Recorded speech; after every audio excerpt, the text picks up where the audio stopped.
Hi, kids. Sabrina's here. I'm here.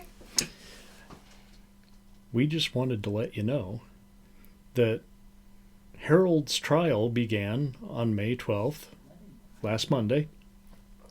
Last Monday? Yeah, last Monday. Yeah. And we will be following along, because we were involved a little bit, had to go into hiding and shit. Yeah. Harold. So we'll be following along to see what happens to Harold, and kind of what happens to Sabrina's mom as well. She is working with the authorities and turning state's evidence on Harold. So I don't know if she's going to serve any time, and we don't know how much she was involved. So it remains to be seen. Would you talk to your mom again after all this? Or do you think you're just going to graduate and go to Quantico and be an FBI agent somewhere? Well, I don't know about that one, Chief. I might be the latter. I don't know. No, I wouldn't blame you. I mean, what scares me the most about this whole situation is that instead of insuring Barry and killing him, that they could have insured you. Right. And killed you. And tried to make it look like an accident to collect the life insurance. That's kind of scary to think about. Yeah, I'd rather not think about... Yeah, no. We're just glad you're here, okay? I'm glad I'm here, too. Thank you.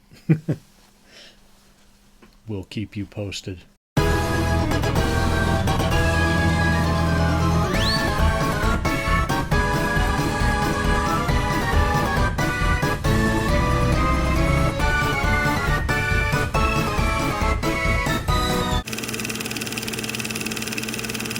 Hi, kids.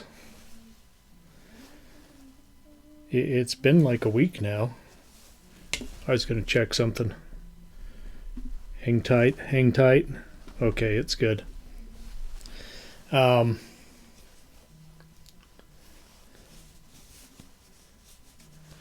been a couple of days since we recorded that update, and so far the trial's going very... uneventful, because the news doesn't have much to say about it. So we're going to get busy here. It's got a little bit of a green hue to it. Is this movie color? Yeah, it is.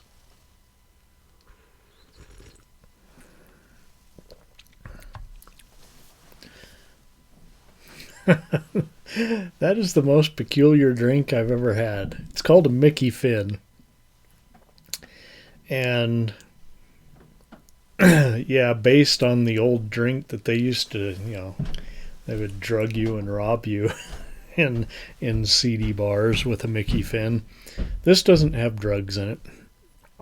It's a shot and a half of gin, and then half a shot each of absinthe, vermouth, dry vermouth, and creme de menthe.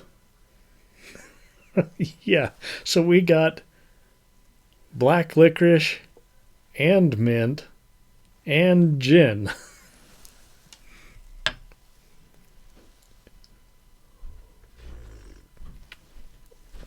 I wasn't sure about buying creme de menthe because I was afraid it was going to taste like Fernet Branca, which was god-awful, and I dumped it in the sink. But, yeah, this isn't bad. This is more mint like a thin mint, or like in a mojito. I could probably make a mojito with this if I was out of fresh mint. And yeah, there's no garnish. Fresh mint would work as a garnish.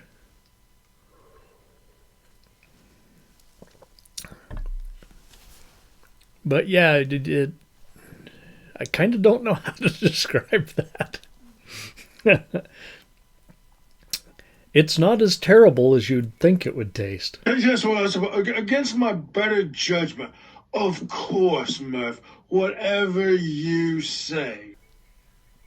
I actually kind of like it. Okay. Charlie's upstairs.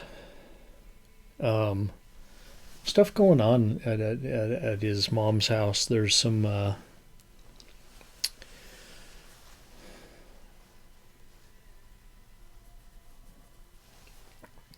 his grandma lives over there, and she's sick. Josie's mom. She seems to be recovering, but it's a lot. So, we got a kid upstairs. He's playing his video game up there on the phone with somebody. And we got a couple of kid-friendly shows tonight. So, I guess it's fitting that we'll have Charlie up there yelling, even though he's 14 and we're not interested in kid shows anymore. We are going to start with Robinson Crusoe on Mars. Let's see if I can get that poster not to... You see that there? Technicolor. Yeah. We get to see the faint green from the absinthe.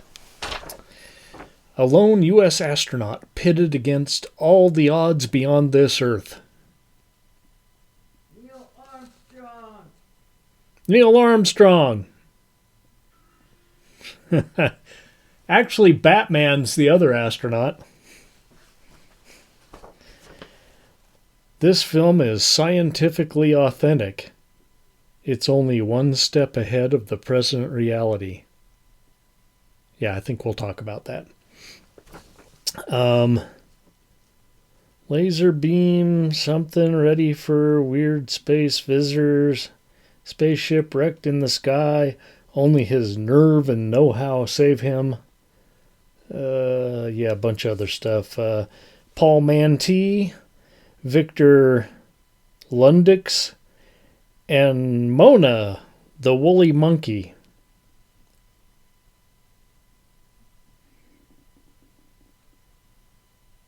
Woolly monkey. I don't know what the fuck that even means.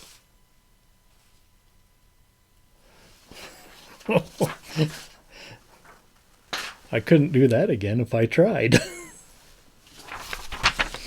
Okay, Robinson Crusoe on Mars, 1964, Paramount Pictures.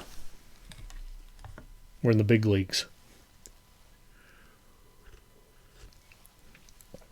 I think both of tonight's pictures.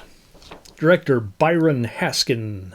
Starring, and you didn't see it on there, but Adam West. Yeah, Batman. And a monkey. Is what I wrote here. So I didn't know who those people were. I still don't. Okay, starts out well enough. A couple of astronauts headed to Mars encounter a meteor. It could happen. Which makes them alter their course to avoid collision, and in the process, they run out of fuel. They ditch the ship and land on the surface. I don't remember exactly how this worked. The Explorer. There was an Explorer. They shot out of the ship. Ship floated off into space. Yes. Commander Draper makes it. But Colonel McReady wasn't McReady. And he is killed, leaving Draper stranded alone on Mars. So, McReady was Adam West. So we're like, I don't know, 10 minutes into the show, 15 minutes into the movie, and Adam West is already dead. You know what this reminds me of? There was a TV show based on some books. Wayward Pines. Remind me a little bit of Twin Peaks at first. And you got Juliette Lewis in your show, and she dies in the 3rd episode. What the fuck? So then I'm like, okay, I'll keep watching for Matt Dillon. Yeah, I'm not going to spoil it all for you, but Jesus Christ. I didn't watch the 2nd season, let's just put it that way.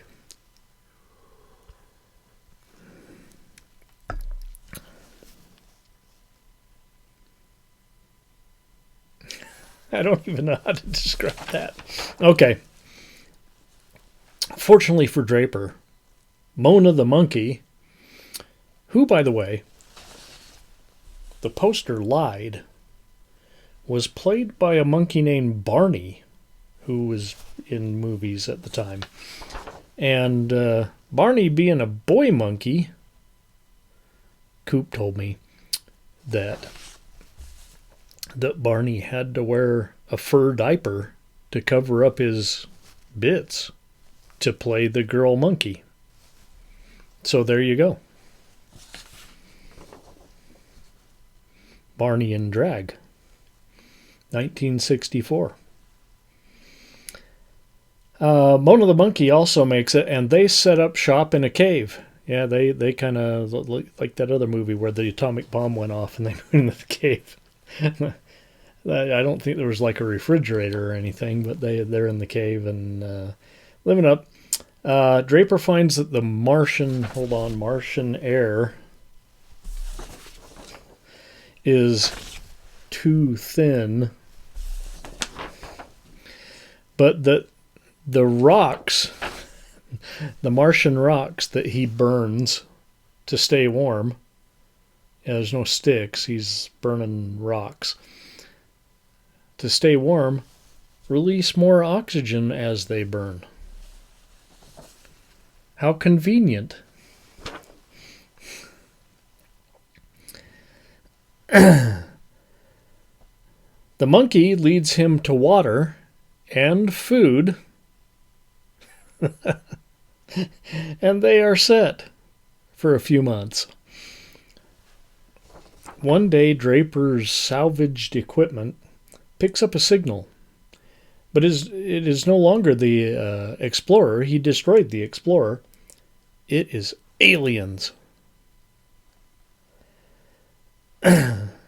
Or alien craft, at least. They show up, kind of blow the shit out of everything, and then take off. Off they go. Well, one gets a little too close while ducking for cover, and Draper looks up and finds Tonto. Y'all remember the Lone Ranger?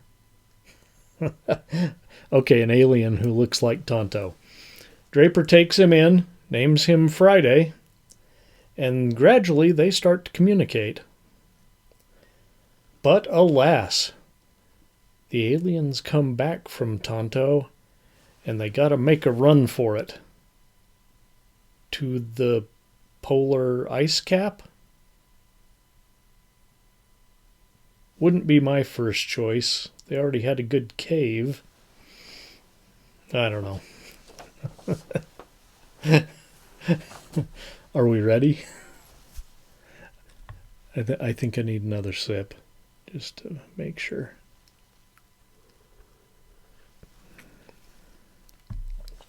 All right.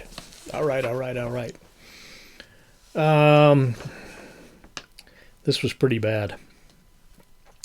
The actor who played Draper, and I'm sure he was on the poster there, was insufferable.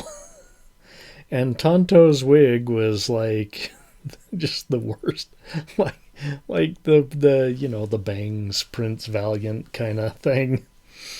The whole notion of air and drinkable water, remember how the poster said this was like scientifically sound? In 1964, we were like shooting guys into orbit in 1964, weren't we? We went to the moon 5 years later. Well, maybe in H.G. Wells' time, that's who wrote this. Maybe in H.G. Wells' time, this was scientifically sound. Now, Honestly, I think this movie would have been better if the Draper and Tonto, you know, like had some kind of romantic tryst. Maybe if they got freaky gay in Martian Paradise. That should be a song, Freaky Gay in Martian Paradise. At least that would have been entertaining.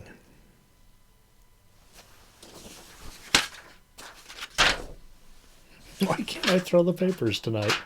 Go. Go. Go. One. It's a one-ring circus tonight. You got any products to pitch this week, Percival? Oh, yes, I'd also like to quickly say hello to all the fellows there at Ed's Big Camel Towing. I had a bit of a bumper, and the boys, I was wedged in tight, you see, and they really pulled it out.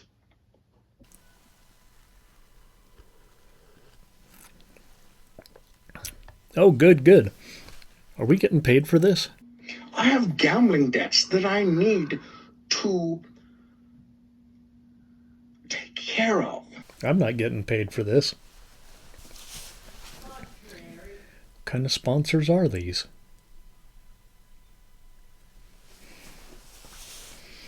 Okay.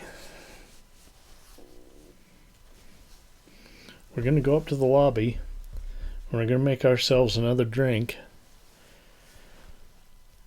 I had 2 of these last night, and that was kind of too much with the mint and the licorice and everything all. So I think we're going to bust out. It's still kind of cold. I went out tonight, and it was like I was wearing a sweater. So I'm going to bust out the Canadian whiskey, make some Manhattans or something.